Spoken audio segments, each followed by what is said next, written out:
Hey, so day 3 at IAAPA. Sorry I haven't been very active. I'll be coming to you for the next couple hours. And so I just did, I was here at the VRX booth. Now this is a different VRX than Nick Cooper's VRX. So for those of you that are thinking about naming your company, naming something that isn't actually generic, that's every other company is going to use, is a good idea, branding 101. So anyway, these guys have worked with Entertainment One, a division of Entertainment One called Secret Location, who's been out and around doing a lot of VR stuff, and they've got some motion simulators. And I just did this biplane. Hey Chris, I just did this biplane experience. I'm going to show it to you here. And so it's really cool graphics. You know, great concept in a motion chair. And 2 minutes in, I had to pull the ripcord because I was just getting sick. Really jerky motion. Like, why is a biplane jerky? Like an airplane actually moves fairly smoothly through the air. And at first it was like bumping down the runway, and I thought, okay, it's bumping, that makes sense. But then when I was in the air and it's jerking around, I was like, I don't understand. And I think people just get carried away with motion, especially motion companies. Like, they just want to show how much of a thrill they can create, but the problem is it just ruins the immersion and makes you sick. So once again, still looking for a good motion-based VR system, but I won't be looking anymore today because I was gonna have lunch. The good news is I just saved $15 on buying lunch because my appetite is gone. Now this one here, I might come back and do this tomorrow. So this is Eagle Flight, which is a Ubisoft property, and I think they did the game content on this. And you can see the motion on this one's a little bit gentler. If you watch the chairs, you can almost barely perceive the motion. And I think that's a key. Like subtlety is good. So this morning I got to do, I did Polygon VR. They're off-site at a local college, like a technical college, and they have a mocap studio. So the guys from Neurogaming, basically working with OptiTrack, went in and rented this mocap studio to set up their stuff, so they didn't have to build it. Because, a lot of the companies here at the show are having trouble with connectivity. The Wi-Fi interference is massive, and getting their stuff to work is hard. And so they decided to take their demo off floor, which I think was probably smart. And they have a PvP game, so we played 4-on-4. I played with my old sales guy from Laserstorm, Pete Schwartz, and it was fucking amazing. Like, seriously amazing. Definitely the best player versus player VR experience I've had, or certainly in free roam. And then and one of the best VR. Like, I just wanted to keep playing. It was awesome. And so they did amazing use of space. So what they've done is one of the challenges with PvP is if you're playing in 1,000 square foot, which is a fairly small room. And so if you don't want to just move around and dodge and weave, and you want to actually get a sense of motion, hold on. Good tidings for Christmas and a Happy New Year. We wish you a Merry Christmas. We wish you a Merry Christmas. We wish you a Merry Christmas and a Happy New Year. Singing Christmas penguins, only at IAAPA. So one of the challenges with PvP and free roam VR is the use of space. So, 4 people standing around, 6 people standing around a small room shooting at each other isn't going to be very fun.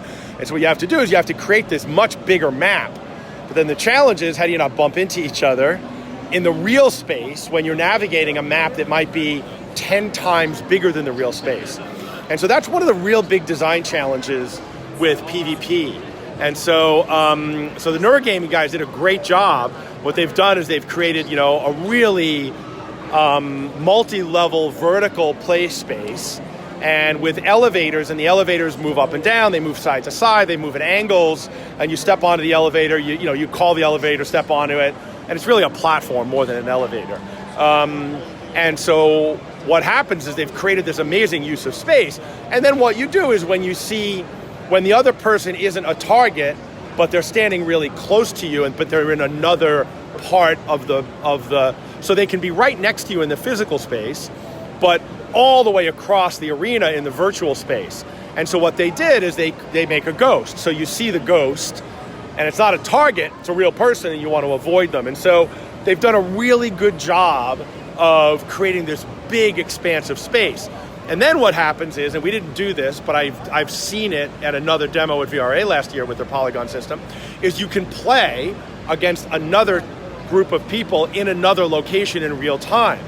And so you can have 12 people, 6 in one location, 6 in another, playing in the same map, which is fucking amazing. And so I was not able to see their broadcast capability, so they've built in OBS. And for those of you that don't know what it is, it's basically a broadcast suite. So they have 30 virtual cameras that follow the action using AI, and then that is output through OBS to a Twitch stream and a YouTube stream. And the players can actually log in with their own YouTube credentials or streaming credentials or Twitch credentials, and they could stream their game to their own Twitch channel in real time for their audience. So from an esports standpoint, they've got all of the underpinnings of an amazing esport platform. And so, so I gotta tell you, I'm really excited about it. They're using optical tracking and OptiTrack, and so it's super accurate, but it's still expensive. But I think that if you're gonna build a competitive esports VR platform, you probably want the high-end shit, because people are gonna take it seriously, especially when there's prize money and stuff going in. And so, I really, really blown away. I've had some other people in there. I won't say who they were, but have done a lot of the different PvP experiences, and hands down, they all said that this was the best they've done. So now I'm heading over to VR Studios, who has a PvP VR esports platform that my friend George Sauter from Cineplex is a huge fan of, and he's one of the smartest guys I know. And so I'm guessing it's gonna be good. And so I'm gonna go hopefully get into that right now. And I'm walking over, I'm only a couple of minutes away. I have been watching people play throughout the day, yesterday. And it didn't look like you can kind of tell when people are having fun, right? You watch them, you watch their body language, you watch their facial expressions. And it didn't seem like people were having an amazing amount of fun playing it. And I'm actually gonna go, I'll show you right now, and we'll see what happens. But I am hoping to like it, because I think that there's plenty of room for multiple providers in this space. And I think that there's room for everyone. So here we are at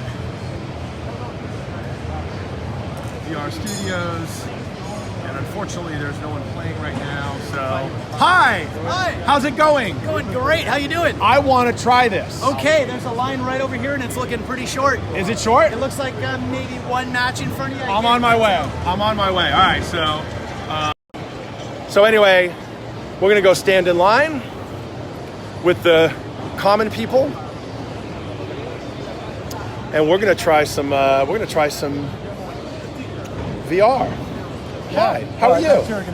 No, I'm talking to a bunch of people online. Oh. Say hi. Hey, how you doing? You want to say hi? Say hi. Hi. So, have you done a lot of VR? Not once. Really? This is your first VR? Wow, you're starting at the advanced stuff. Really? Yeah. Free roam. Don't scare me. It's gonna ruin you. You're never gonna want to do any of this shitty VR. It'll be good. Yeah. I didn't bring the knee brace. Oh, that's right. So they also have their. I think this is the Jurassic Park. Oh, Balloon Rush. That's a different title, but it's on the same platform. So, well, I'll be back afterwards with a review. We'll see you later.